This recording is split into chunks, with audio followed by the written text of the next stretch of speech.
லக்கணத்திலேயே மாந்தி இருக்குது அப்படின்னு வச்சுக்கோங்களேன். சீர்காழியில ஆதிநாகேஸ்வரர் கோவில் ஒன்று இருக்கு. அந்த கோவிலுக்கு போயிட்டு வரலாம். மாந்தி தோஷ தன்மைகளை நீக்குவதற்கு 21 விளக்கு அப்படிங்கிறது ரொம்ப முக்கியம். 21 விளக்கு, 21 சுற்று, 21 எலுமிச்சை மாலைகள் அப்படின்னு சொல்லுவோம். அந்த மாதிரி எல்லாம் நம்ம இறைவனுக்கு போட்டு கூட பண்ணலாம். அந்த மாதிரி பண்ணும்பொழுது அந்த மாந்தி தோஷம் கண்டிப்பா நிவர்த்தி. ஏன்னா எலுமிச்சை பழத்துக்கு அந்த சக்தி உண்டு. அதே மாதிரி 2ஆம் இடத்துல ஒரு மாந்தி இருக்குதுன்னா புதுக்கோட்டையில பேரையூதர்ல சிவன் கோவில் ஒன்று இருக்கு. 2ஆம் இடத்துல எந்த நட்சத்திரத்துல இருக்கோ அந்த நட்சத்திரத்துல போயிட்டு வந்துடலாம். 3ஆம் இடத்துக்கு எடுத்துக்கிட்டீங்கன்னா திருக்கொள்ளிக்காடு சிவன் கோவில். அது எல்லாமே பொதுவா தெரிஞ்ச விஷயம்.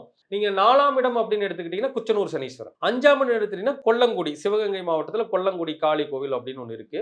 6ஆம் இடம் எடுத்துட்டீங்கன்னா சீர்காழி சட்டைநாதர். 7ஆம் இடம் அப்படிங்கிறது மீன் குளத்து பகவதி அம்மன் அப்படிங்கிறது கன்னியாகுமரியில் இருக்கு. அங்க போலாம். 8ஆம் இடத்துக்கு மண்டைக்காடு பகவதி அம்மன். 9ஆம் இடத்துக்கு பாத்தீங்கன்னா கோயம்புத்தூர் மேட்டுப்பாளையம் தேக்கப்பட்டியில வனபத்திரகாளி அம்மன் ஒன்று இருக்கு. 10ஆம் இடத்துக்கு தஞ்சாவூர் அரண்மனை தாண்டி பாத்தீங்கன்னா வனபத்திரகாளி அம்மன் ஒன்று இருக்கு. 11ஆம் இடத்துக்கு பாத்தீங்கன்னா மதுரைக்கு பக்கத்துல திருப்புவனம் காளி கோவில் ஒன்று இருக்கு. அங்க போலாம். 12ஆம் இடத்துக்கு பாத்தீங்கன்னா விஜயாபதியில விஸ்வாமித்திரர் ஆலயம் ஒன்று இருக்கு. அங்க போலாம். இதுதான் அதுக்கான கோவில்கள் அப்படிங்கிறது. நம்ம அங்க போயிட்டு இந்த நிவர்த்திகளை நம்ம செஞ்சுக்கலாம்.